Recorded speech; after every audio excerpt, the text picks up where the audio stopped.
રાતે બનાવવાના છે કંકોડાનું શાક, પણ એ પહેલાં એને સારી રીતે વોશ કરવા પડે છે.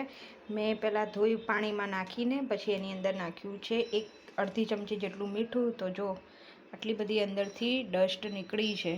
હજી આપણે એ બીજા પાણીમાં ધોઈશું, પણ થોડીક વાર પલળવા દઈએ એટલે એની અંદરથી બધી ગંદકી હોય કંકોડાની ઉપર જે બધી ચોંટેલી બધી નીકળી જાય. એટલે આપણે મીઠાનું અડધી ચમચી જેટલું મીઠું નાખ્યું છે, એટલે જેથી જલ્દી બધું ડસ્ટ નીકળી જાય. જો આટલો બધો ડસ્ટ છે એની અંદર ચોંટેલો.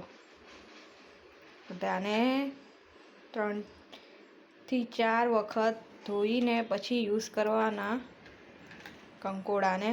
અને આની અંદર હું છાલ નથી નીકાળવાની, એટલે ડાયરેક્ટ બનાવવાના છે, એટલે આપણે એને વધારે જ વોશ કરવા પડે, કેમ કે આ કાંટા જેવું આવે ને એની અંદર બધું આ ડસ્ટ ભરાયેલું જ હોય, એટલે આપણે વધારે પાણીથી ધોઈને જ ક્લીન કરવા પડે. તો બસ આજે સિઝનનું પહેલું કંકોડાનું શાક બને છે, ચોમાસાની સિઝનનું. તો આગળ રેસીપી બતાવું કે હું આજે કઈ રીતે બનાવવાનું છું કંકોડાનું શાક. અને આ કંકોડાનું શાક મારી મોટી દીકરીનું બહુ જ ફેવરેટ છે, બહુ એટલે બહુ જ. એ ક્યારની રાહ જોઈ રહી હતી કે ક્યારે કંકોડા ઘરમાં આવે અને મમ્મી બનાવે. તો બસ આજે રાતના મેનુમાં કંકોડાનું શાક ને રોટલી છે. તો આપણે આ રીતે કંકોડાને સુધારી લીધા છે. મેં બી નથી કાઢી કે છાલ બી નથી કાઢી અને કડક બી નથી કાઢ્યા, કેમ કે આ બીવાળું શાક ખાવાની મજા આવે છે, એટલે મેં નથી કાઢ્યા. બાકી તો બધા બી ને બધું કાઢીને જ બનાવતા હોય છે આની અંદરના. તો ચલો હવે આપણે બનાવીએ કંકોડાનું શાક. અને કંકોડા બી કહે છે, કંટોલા બી કહે છે, પણ આપણે પહેલેથી કંકોડા જ કીધેલા છે ઘરમાં બધાએ, એટલે આપણે કંકોડા જ કહીએ છીએ આને. તો ચલો સ્ટાર્ટ કરીએ કંકોડાનું શાક કઈ રીતે બને છે. હવે ગેસ ચાલુ કરીએ.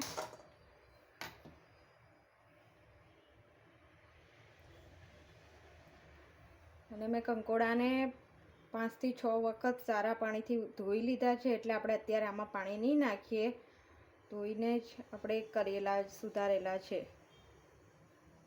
તો બસ હવે આપણે કઢાઈમાં મૂકીશું તેલ.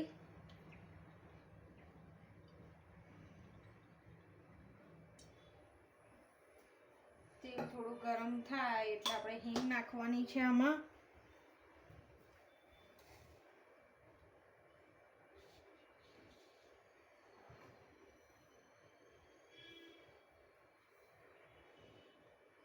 બસ આપણું તેલ આવી ગયું છે. પહેલાં આપણે નાખીશું એમાં હિંગ, પછી નાખીશું લસણની ચટણી. લસણની ચટણી વગર તો શાક અધૂરું જ છે, એ તો નાખવી જ પડે. આવી રીતે મિક્સ કરીશું. પછી નાખીશું આપણે એમાં કંકોડા. તો બસ હવે આપણે એમાં નાખીએ છીએ કંકોડા.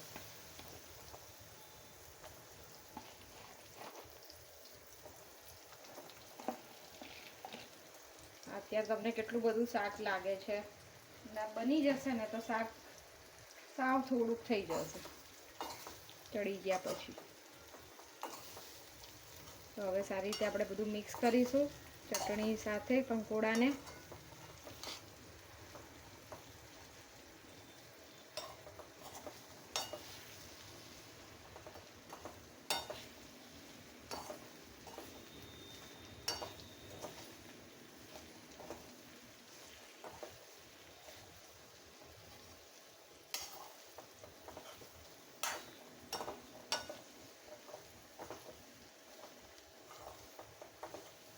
અત્યારે સ્મેલ બી થોડી મસ્ત આવે છે.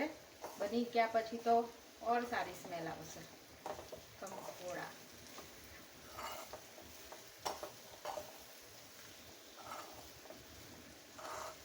અને આ સિઝનનું હવે પહેલી વખત શાક બન્યું છે. સારી રીતે મિક્સ થઈ ગયું.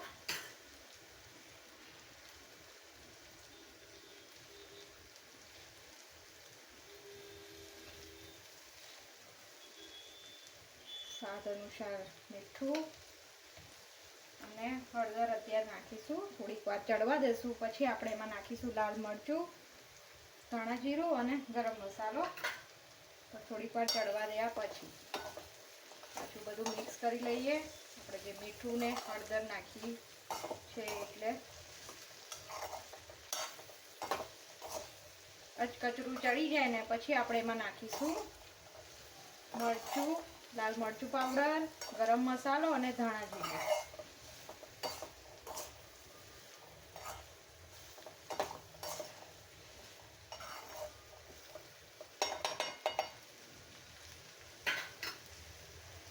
હવે આપણે આ રીતે આપણે ઉપર એને ડીશ ઢાંકી દઈશું અને એની ઉપર મૂકીશું. ડીશ તો મૂકી દીધી. ડીશની ઉપર નાખીશું થોડું પાણી, જેથી આપણું શાક બેસે બી નહીં અને ચડે બી. આપણે જોઈ લઈએ કંકોડા.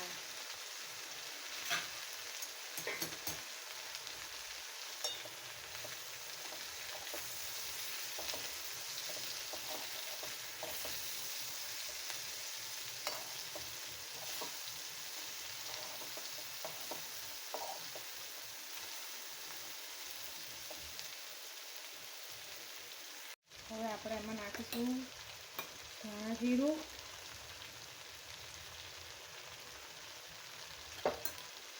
મરચું પાવડર,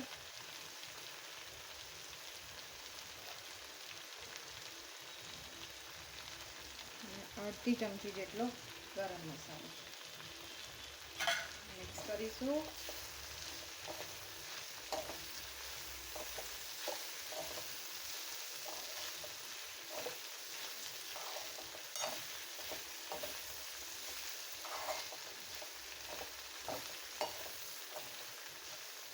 શાક કોનું કોનું ફેવરેટ છે, બહુ જ ભાવે, કમેન્ટ કરજો. મારું તો બહુ જ ફેવરેટ છે, મારું અને મારી દીકરીનું, અને આ શાક બહુ ભાવે.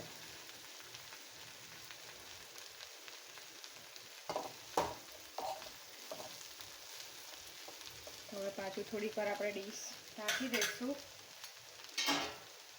અને જો ડીશમાંથી થોડું પાણી ઓછું થઈ ગયું હોય તો આપણે થોડું નાખીશું.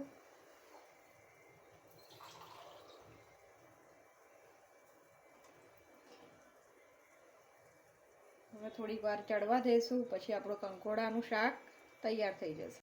હવે આપણે જોઈ લઈએ શાક આપણું ચડી ગયું છે કે નહીં.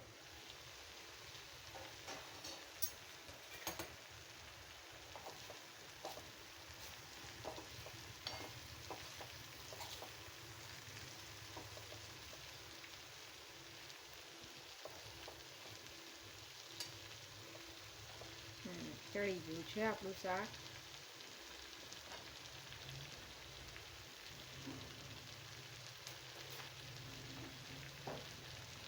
આ રીતે આપણે કટ કરીએ ને તો કટ થઈ જાય છે.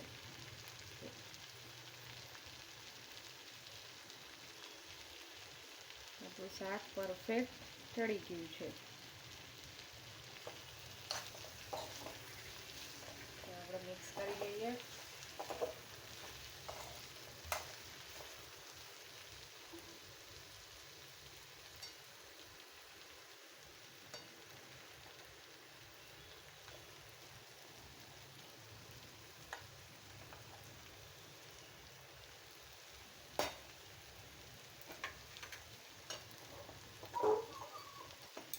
બસ આપણું શાક ચડી ગયું છે.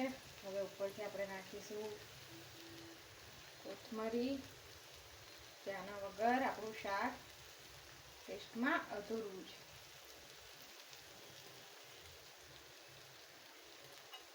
તો તૈયાર છે આપણા કંકોડાનું શાક. હવે આને કંકોડા કહેવાય, કંટોલા કહેવાય કે કંકોડા કહેવાય એ મને નથી ખબર, પણ અમે પહેલેથી કંકોડા કીધેલું છે એટલે આને અમે કંકોડા જ કહીએ છીએ. તો બસ આ હતી મારી કંકોડાની રેસીપી, કંટોલાની રેસીપી.